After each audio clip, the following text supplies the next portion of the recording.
You are watching Fugitive Red-Eye, and welcome to another DVD collection video. Today I will be talking about my slasher film collection as well as my splatter film collection. I'm lumping the two in together because they're somewhat similar genres in some respects.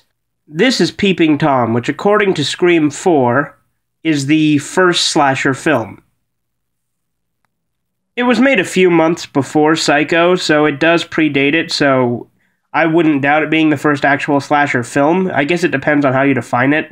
It's a pretty interesting movie. It's about this guy who goes around and he kills people while he films it, and you see everything from his perspective when he has the camera. And here we have the original novel of Psycho. The novel actually came out a year before Psycho, so it predates Peeping Tom in that, but obviously the film came later. There's actually quite a few differences between the novel and the film of Psycho, in that Norman is a fat guy in his 40s in the novel. And personally, I prefer the movie version, but there's a lot more from Norman's point of view in the novel as well. Here we have the first movie, Psycho Special Edition. This is an all-time classic. It popularized Alfred Hitchcock and sort of made his career, I think. There's both the discs. I absolutely love this film. It's one of my all-time favorites. Here's Psycho 2. One of the better of the sequels. There's a total of 4 Psycho movies of the old ones, at least actual movies. Unless you count the Bates Motel movie, which was absolutely awful, from 1987. I wouldn't recommend it, but this is actually really good. Psycho 2 takes place 22 years after the first film. Norman returns home, and the killings start up again. This film, unlike the first, actually paints Norman in a sympathetic light, and makes you want him to succeed. I won't give away the ending or several other parts about the film, but it is a very good movie if you've seen the first Psycho and want more of it. Here we have Psycho 3, which I consider to be the low point of the movie series, but still decent. It was the directorial debut of Anthony Perkins. He's the man who portrayed Norman Bates in all 4 films. There's the back of the case, and the disc itself. Here we have Season 1 of Bates Motel. It's the only season I currently own. I think that this show was really, really good so far. At least Seasons 1 through 3 were all really good. Season 4 I felt was a little bit lacking in what Seasons 1 through 3 had. I don't know, to me it just felt like some of the charm was gone. I mean, it was still good, but not as good. If you're unfamiliar with what Bates Motel is, then it's a contemporary prequel series to Psycho. And that's the thing, is I really liked it when it was just a contemporary prequel, but they changed some key elements to the Psycho plotline, which, you know, they had already changed several elements in Season 1, but Season 4 really changed a lot of shit. And then Season 4, they're going to be recapping the first Psycho movie, basically. And they cast Rihanna as Marion Crane, which I just think is poor casting. She is not a very good actress, in my opinion. I mean, have you ever seen that movie Battleship? She was fucking awful in that. But regardless, I'll still give Season 5 a chance, even though that is the case. Here we have Psycho 4: The Beginning. I have it on VHS because that's the only way to get it on its own. It has been released onto DVD in a 4-pack set with Psychos 2 and 3, as well as that shitty Bates Motel movie from 1987 that I mentioned earlier. And they're all on the one disc, so since I already had Psychos 2 and 3, I bought just the VHS of Psycho 4. In my opinion, this is the best of the Psycho sequels because it's a prequel and a sequel at the same time.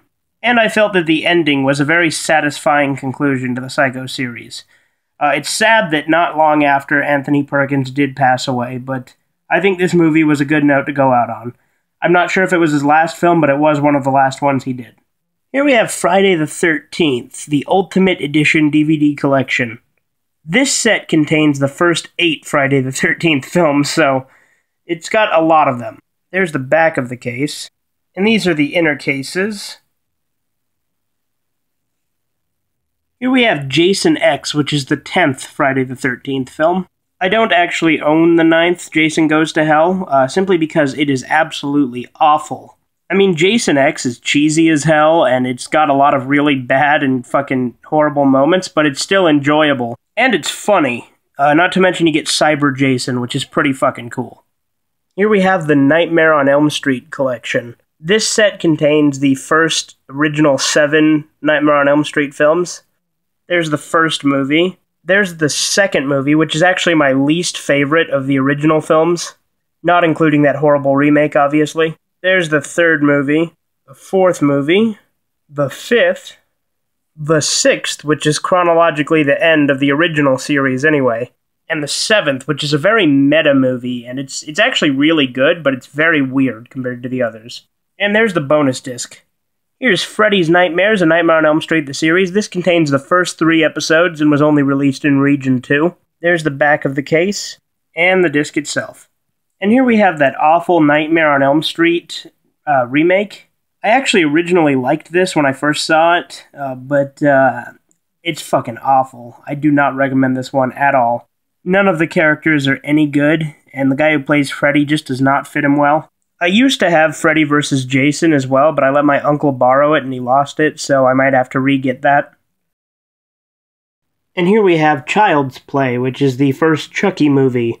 There's the back of the case, and the disc. Here we have Chucky, the Killer DVD collection. It contained Child's Play 2, Child's Play 3, Bride of Chucky, and Seed of Chucky. There's the back of the case. Here we go. And these just come on 2 double-sided discs. Here we have Curse of Chucky, which is the 6th Child's Play film. There's the back of the case. There's the inner case, the back of the inner case, and the disc. Here we have the first Halloween, John Carpenter's Halloween. This is a cheap DVD that I got at a gas station. Part of the Treasure Hunt collection from Movies You Buy. Here we have Halloween 2 and Halloween 3 Season of the Witch. Now, Halloween 2 is a pretty good slasher movie. Halloween 3 Season of the Witch is a completely different movie than any of the rest of the Halloween films. Halloween 2 picks up right where Halloween 1 leaves off, and Halloween 3 has nothing to do with the universe and is actually about these robots doing witchcraft to make these masks kill little kids. So yeah, that has nothing to do with the rest of the franchise. Here we have Halloween 4, The Return of Michael Myers, and I think probably my favorite of the original Halloween series. See, originally they were going to do it as an anthology series with a different kind of movie each time. In fact, the 4th Halloween was originally going to be a ghost story. But after the colossal failure that was Halloween 3, they decided to scrap the whole ghost story idea and bring Michael Myers back. And here we have Halloween H2O, which is either the 7th or 8th Halloween film. I can't remember. I think it's the 7th.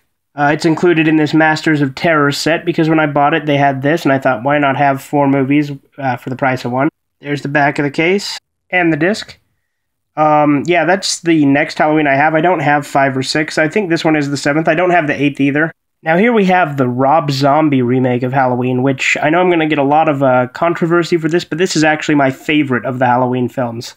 I loved the backstory scenes. I loved pretty much everything about this movie. It's darker, it's grittier, and it's more messed up.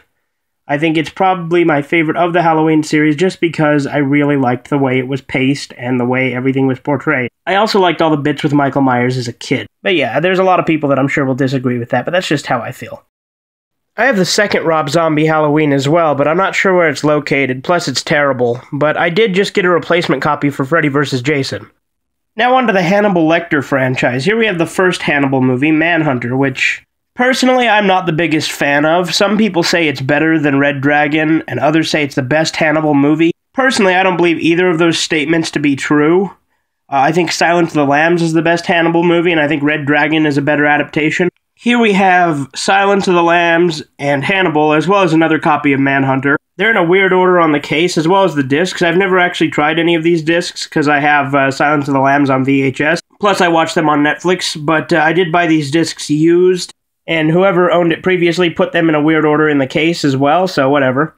Here we have Red Dragon, and this is a screening copy of it, and the back is just filled with promotional stuff. And there's the disc itself. Here we have Terror Firmer, which is a slasher film by Troma. There's the back of the case. There's disc 1. And there's disc 2. I've covered part of it because it shows this guy's bare ass, so yeah. Here we have Jack Frost 2, Revenge of the Killer Mutant Snowman. There's the back of the case. And there's the disc. Unfortunately, I don't have the first Jack Frost movie. They're both pretty funny, though. Here we have Killer Clowns from Outer Space, which I don't know if you'd consider a slasher movie or a monster movie, but I'm including it anyway, because it's kind of both. There's the back of the case, and there's the disc. Here we have Scream, the director's cut, which was only ever released on Laserdisc. From what I've heard, the changes are only marginal, and it's only like 8 seconds worth of difference between the director's cut and the theatrical. So I really don't know if it's really worth owning it if you don't have a Laserdisc player, which I don't, but I bought it because I like to collect stuff, so I do plan on getting a player eventually, but yeah, here it is. Here we have Scream 4, which is the only other Scream film I own currently. I plan on getting 2 and 3 eventually, though. I also have Scream 1 on VHS somewhere, but I don't know where it is. And there's the disc itself. And here we have Vacancy, a film about this couple that goes to a hotel and discovers a bunch of snuff tapes there, and then the people there try to kill them and make another snuff tape. There's the back of the case, and the disc itself. Here's Vacancy 2, the first cut, which is a prequel to Vacancy. And frankly, I think this one is superior, just because it's sort of an origin story, and it's much more entertaining, in my opinion. There's the back of the case, and the disc. Here we have Silent Night, Deadly Night, Parts 1 and 2, which I already did a review on last year. And by last year, I mean 2015. We did it in December, so it was the Christmas special for cult films we did back then. We didn't manage to get around to doing one this year, but that's regardless. And yes, I'm aware it's 2017 now, but as I mentioned, when I say last year, I refer to December 2015. Anyway, as you see, it's on a double-sided disc. Here we have Wishmaster 1 and 2, which are the only good Wishmasters. Again, I don't know whether to consider these slashers or monster movies, because they're technically both. But as you can see once more, it's a double-sided disc. Here's Wishmaster 4. This is absolute crap. I don't recommend it. I actually did a video bitching about it a while back, but it's really not worth watching. It is probably the worst of the Wishmaster films, which is saying a lot considering how bad the third movie was. Moving on to Splatter films, here we have the first 5 Saw films. There's the back of the case. There's disc 1, 2, 3, 4, and 5. Here's Saw 6. There's the back and the disc.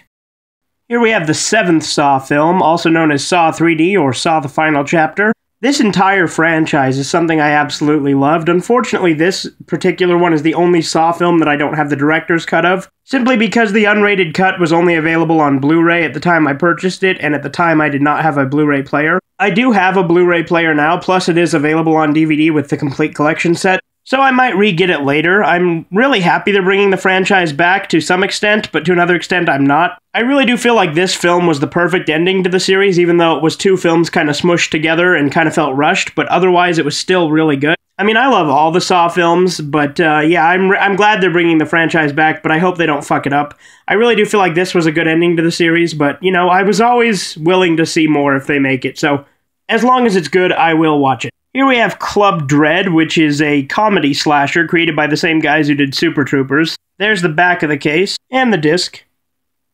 Moving back to Splatter films, here's The Collector. I don't have its sequel, The Collection, but I do have The Collector. This is from some of the crew behind some of the Saw films. It was originally actually planned as a prequel to Saw, but then it became its own thing later on. It's a pretty good movie. It's nowhere near as good as Saw, but it's a pretty decent splatter film if you want to see it.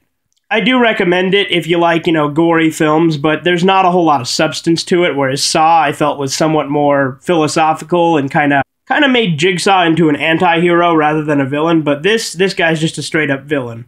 Here we have Hostel, which is another good splatter film about these people who go on vacation and end up in this hotel where people pay to murder people. It's an incredibly violent film, but obviously for splatter films, that's to be expected. There's disc 1 and disc 2. There's 2 endings to this movie, and I honestly don't know which one I prefer. I think I do kind of like the director's cut ending better, but canonically it doesn't make sense with the way Hostel 2 goes, rather. Speaking of Hostel 2, here it is in a slipcase here. There's the back. As you can see, the inside case looks identical. There's the disc itself. But I think that about does it for this collection video. I hope you guys have enjoyed it. Personally, I love splatter and slasher films. I know a lot of them are really messed up, but that's part of what makes them enjoyable. And, you know, every now and then you want to sit back and relax to a good mindless, you know, gore movie. I think probably Hostel 2 is the goriest out of the ones I've showcased here, especially because of that ending in the fucking unrated version. Absolutely.